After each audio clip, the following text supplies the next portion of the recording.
I'm Leticia Huerta. I'm a San Antonio artist, and this is Una Plática.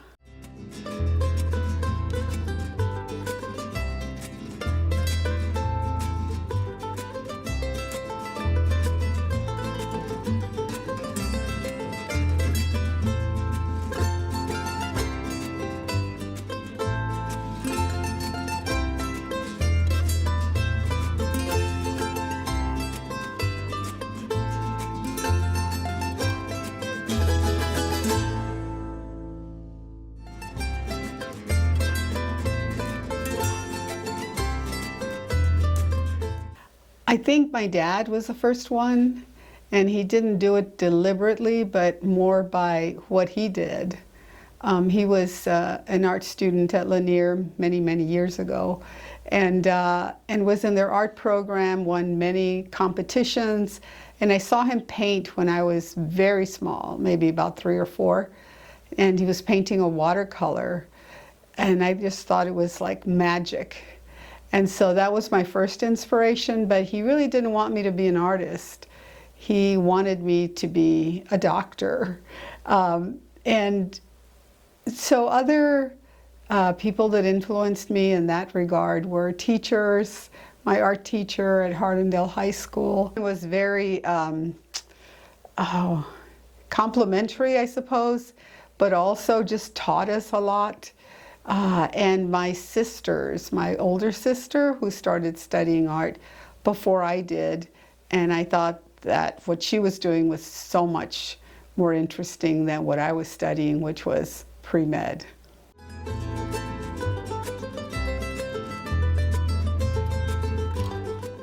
Well, I'm second generation Mexican American. My mother's family goes back several generations.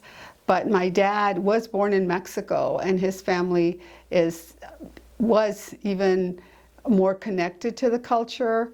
I grew up on the south side in a totally Mexican-American neighborhood. And although I didn't realize it, it was very different from how other people were raised, I think, because there was a real sense of community, and a lot of the old world or back home in Mexico ideas. Our food was derived from that. Our way of thinking, our language, Spanish is my first language. And so that influences everything that I have done and still do in my life.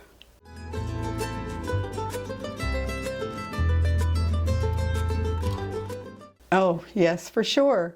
Because it's a reflection of the people here, and it's a support system for the artists. I started showing at Centro way back when it was over at Las Palmas. Right out of school at UTSA, I graduated in '85, and some of my first shows were here. I moved away, but coming back and seeing that it's still here was really inspiring and exciting.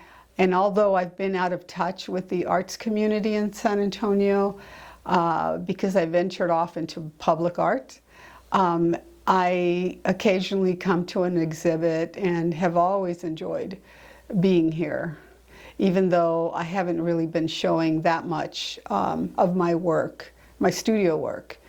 For many years, because public art just took over. But yes, it's so important. It was important to me as a young artist, and important for all of the young artists now, as well as established artists.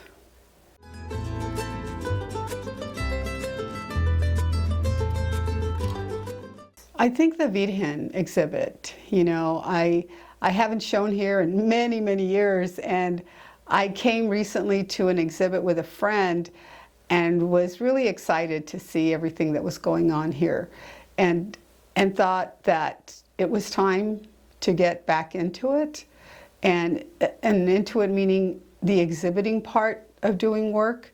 And so I felt I was looking at the exhibits that were on at the time, and that was one of them. And so I thought that would be a perfect way to start.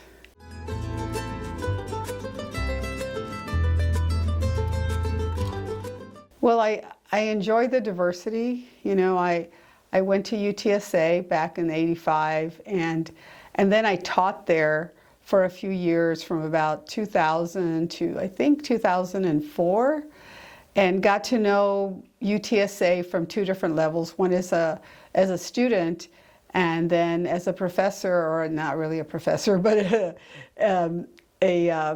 what is it called? Part-time, I guess. And so getting to know the professors that were teaching and exhibiting and getting to know their work, there wasn't very much diversity in the staff back then, but I felt that the artists were still connected to San Antonio, even though they had been brought in from other places, and that their work was a reflection of what they were seeing here. So that was really exciting. And when I left, I was really, I think, the only Latina, Chicana that was teaching there. And when I left, they started to bring in others.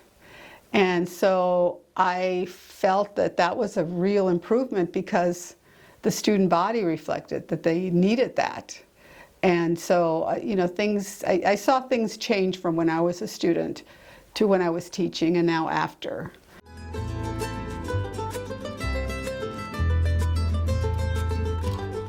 I always felt that my dad was my superhero, and my mom, even though I didn't get along with my mom very well.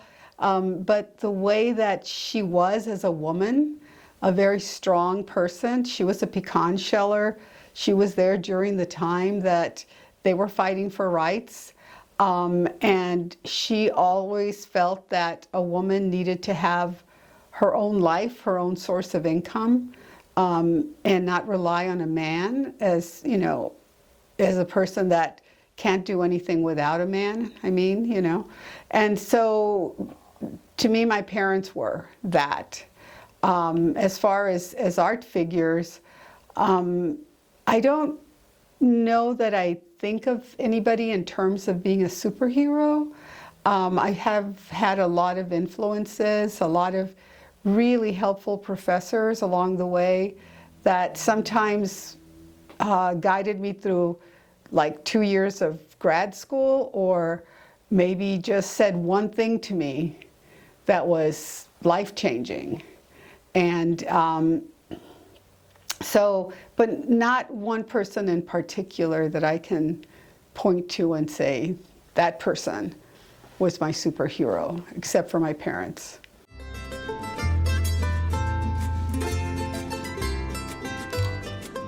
Well, I have, was given no help in that regard as a young artist, and came out of UTSA not knowing what to do, but the help was there. I was showing at the Guadalupe. I had a few shows here, and also other exhibits that just had nothing to do, I guess, with being a Latina, but that were very important to me. And so it's that kind of need to be out there, to be present, to know how to network, which is something that I really wasn't good at, and I still am not good at it. I tend to be a recluse almost, and that really has hurt my career. But I know that that's important, and wish that I could have done that better. But another really important thing about being an artist is knowing how to survive as an artist. So I feel that art schools should have some sort of training for a young artist to know how to deal with money, first of all, and how to look for help. There's an organization in Austin called TALA, T-A-L-A, they're attorneys and accountants for the arts, and they have seminars, which now they do online, that help you to budget and know how to set up a business, how to do your taxes, and if you have a contract with someone, you can hire a lawyer, and it's based on income. So if you don't have a lot of income, then you don't have to pay anything for this help. And it's things like that, that kind of those resources that are out there for artists that I think, young artists need to be aware of. How to find a studio space, where are the residencies, all that sort of information is very important, and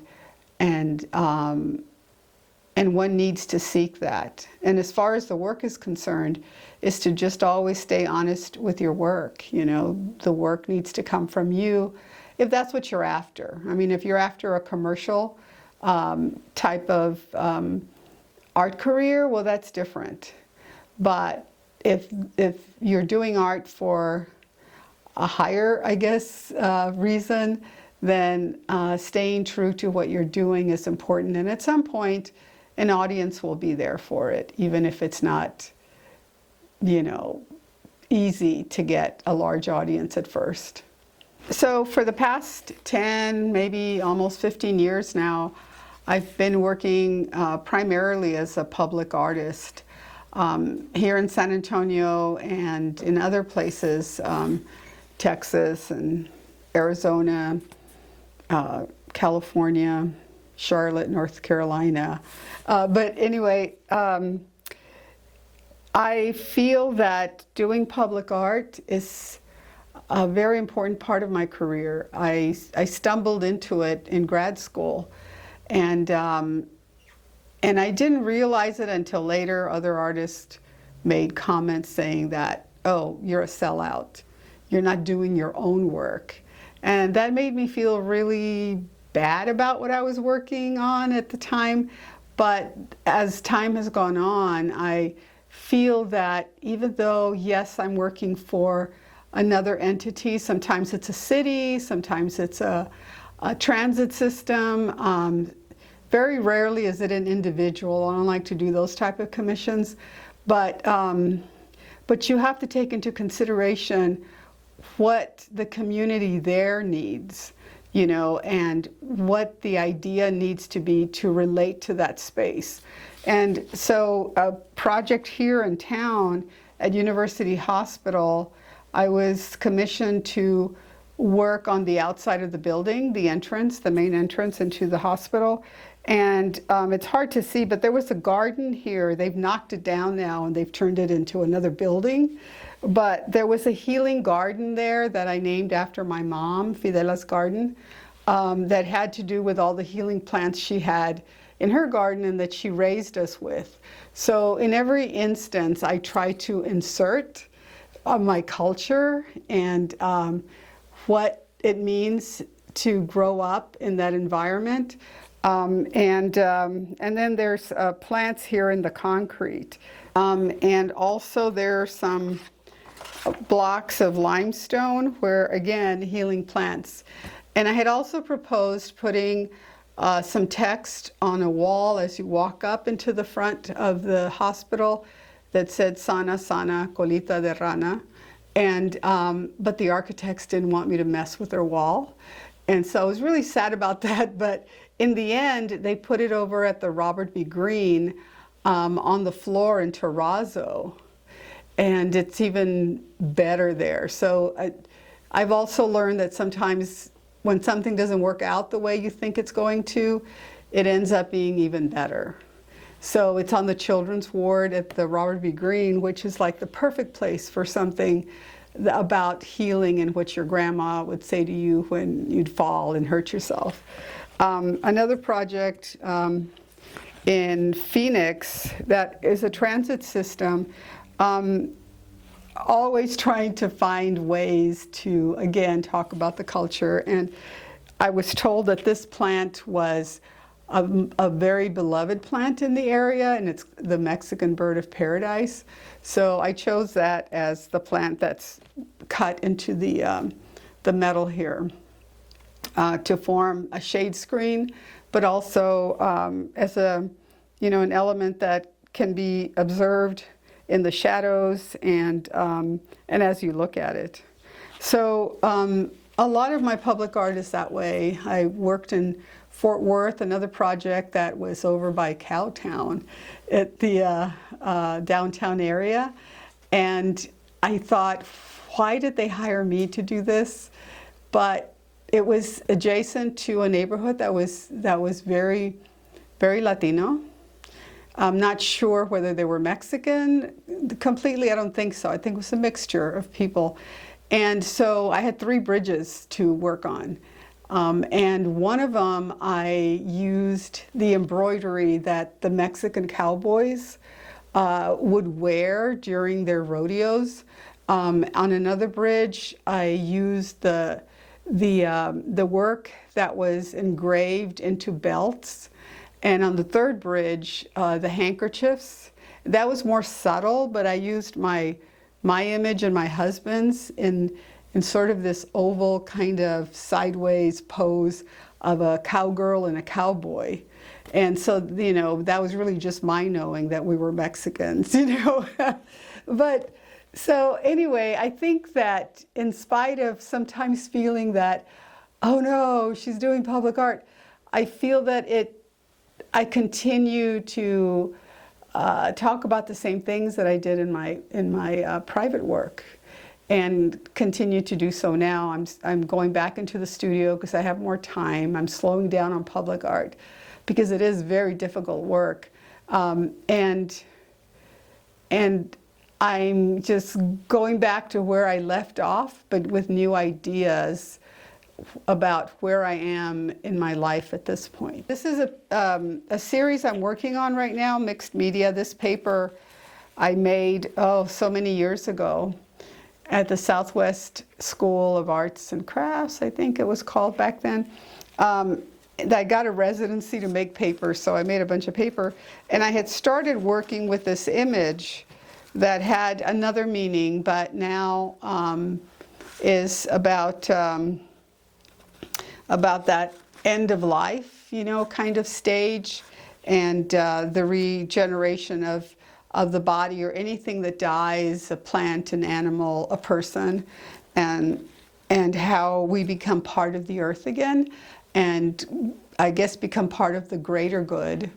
Hopefully that will be preserved. And so text is a big part of my work, as well as drawing and found images. And so this is just kind of getting back into it and picking up where I left off, but at a much different place.